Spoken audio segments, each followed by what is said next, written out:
Hello বন্ধুরা, এই দেখো আজকে মাছ কাটতে বসে পড়েছি। এই যে আজকে গোটা মাছ নিয়ে এসেছিলো, কেটে আনেনি। তবে এই মাছটা কাটতে খুব একটা ঝামেলা নেই, আসছিল দু একটা। আর এই দেখো কেটে নিয়েছি এই মাছগুলো। আর এইবার এই দেখো এই রেসিপিটাই তোমাদের সাথে শেয়ার করব। তাই সকাল সকাল এই মাছ ভাজার রেসিপিটা নিয়ে চলে আসলাম। মাছ ভাজা কি মাছের তরকারি রেসিপিটা। এই দেখো তেল গরম করে মাছটা ভাজা বসিয়ে দিয়েছি। এই যে দিয়ে এইখানে মশলা করে নেব শিলনোড়ায়।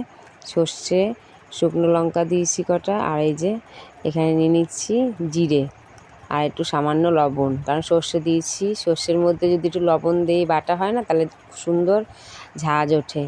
এটা তোমরা যারা জানো না তারা করো, বেশ ভালো হবে। তারপরে দেখো আমার মাছগুলো সব ভাজা হয়ে গেছে। দিয়ে দিলাম কালো জিরে মাছের ওপর, তেলের ওপর দিয়ে। এই যে কালো জিরে দিয়ে আমি এখানে কি দিয়ে করব বলো তো মাছটা। এখানে আছে সিম, আলু, বেগুন আর মূলো। এই দিয়ে আমি আজকে। আর ওই মাছটার নাম কি বলো তো, কে কী নামে মাছটার নাম জানো আমাকে বলো কমেন্টে। এই মাছটা হলো ঢেলা খয়রা, আমরা এই নামেই জানি।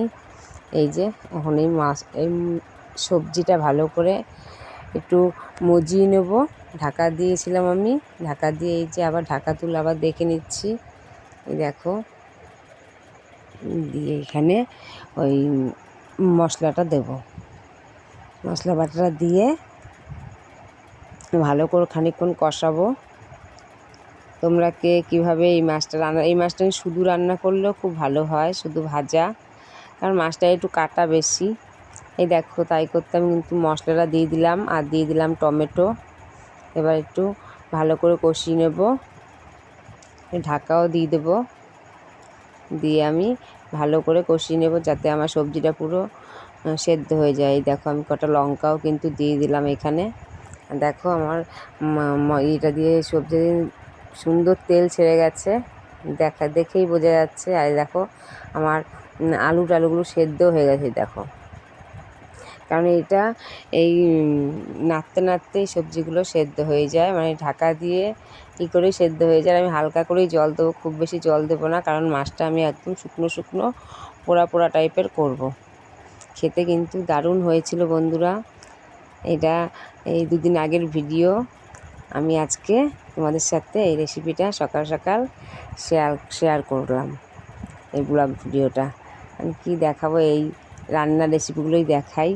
আর তোমরা আমার মতো করে একটু করে দেখো, দারুণ লাগবে খেতে। আর এই দেখো আমি মাছটাও দিয়ে দিয়েছি। দেখো আমার তরকারিতে কিন্তু জল নেই, শুধু তেলগুলো ভেসে উঠেছে। এই দেখো, আর দিয়ে দিলাম ধনেপাতা, আর উপরে দিয়ে দিলাম আবার 2-3টে লঙ্কা। এই লঙ্কাটা খেতে খুব সুন্দর লাগে, একটা সেন্ট আসে। তোমরা এইভাবে করে খেও। আর কে কীভাবে করো